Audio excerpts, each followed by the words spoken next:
successful people are simply those with successful habits. We are what we repeatedly do. Excellence then is not an act but a habit. 95% of everything you do is the result of a habit. We first make our habits and then habits make us. These are few quotes mentioned by very prominent people about habits. Someone also said, "Tell me what your habits are, and I will tell you what you'll become in the next couple of years." You have entered a major phase of your life, which is deciding factor of your career. The 4 years of engineering program. Once you enter into these 4 years, you have to think how we can optimally utilize those 4 years with a great set of habits. So, what do you want to achieve in your 4 years of engineering? Some of you want to do productive projects and internships. Maybe you want to do some certification courses. Most of you want to get a good job by the end of the 4th year. Few of you want to set up your own business. A little percent of you want to go for higher education.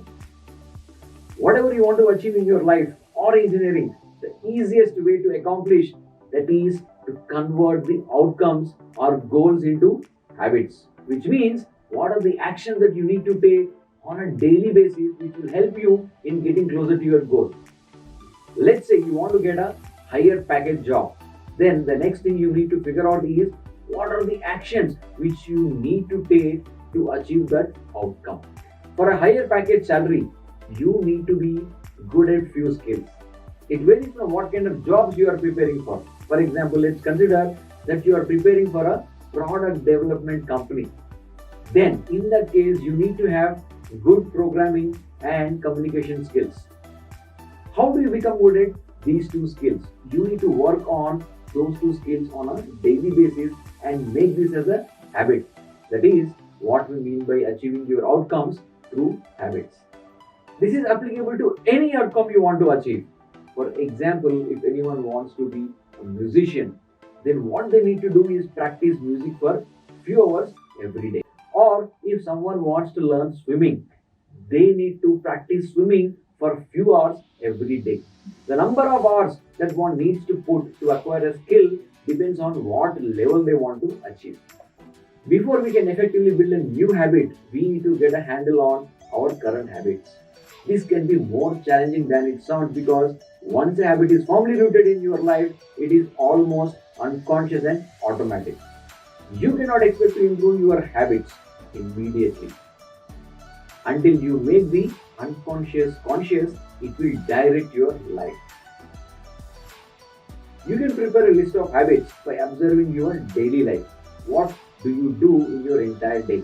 And then for each habit, based on the impact that it's causing, put a plus if it is helping you in any way or minus if it is harming you in any way. There could be a set of habits that not necessarily be either positive or negative. For those, we can keep it as equal. Then look at how many habits are good and how many are bad.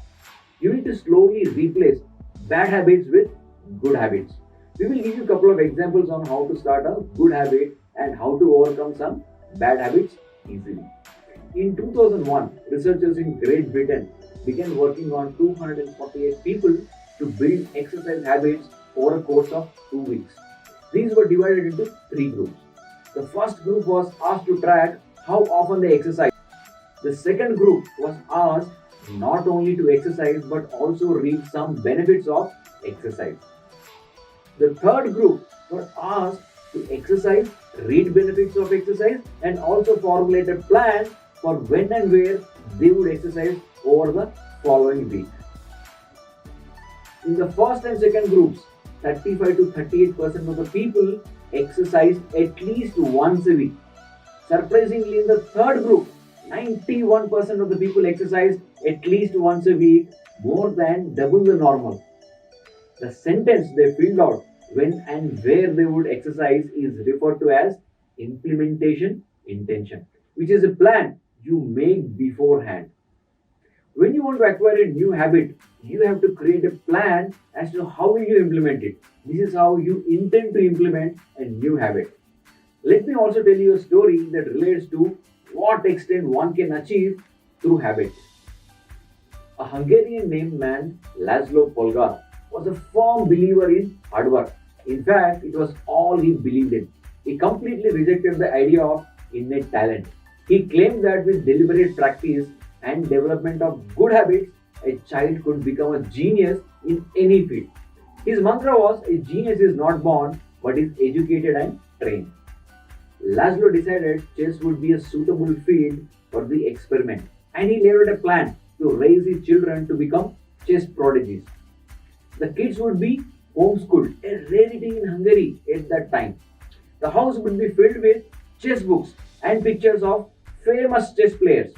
The children would play against each other constantly and compete in the best tournaments they could find.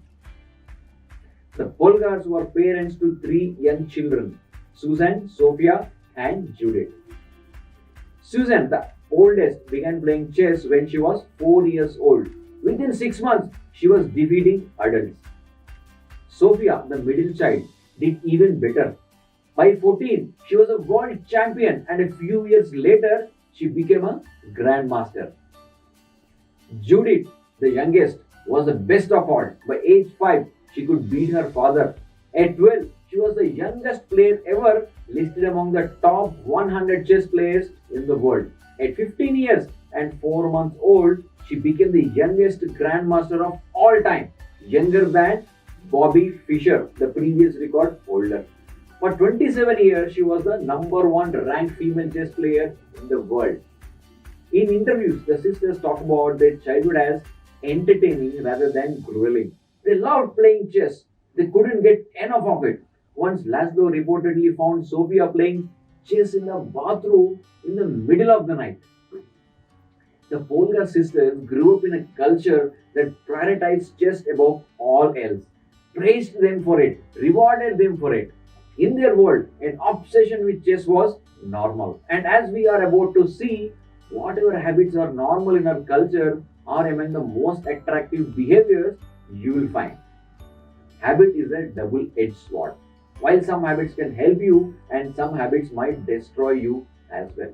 For example, smoking or drinking, these habits can have adverse effects on one's health. It is extremely essential that one understands the science of habit formation. If you can figure out how you acquire new habits and how to get rid of bad habits, then you can have amazing control on yourself and what you achieve in your life.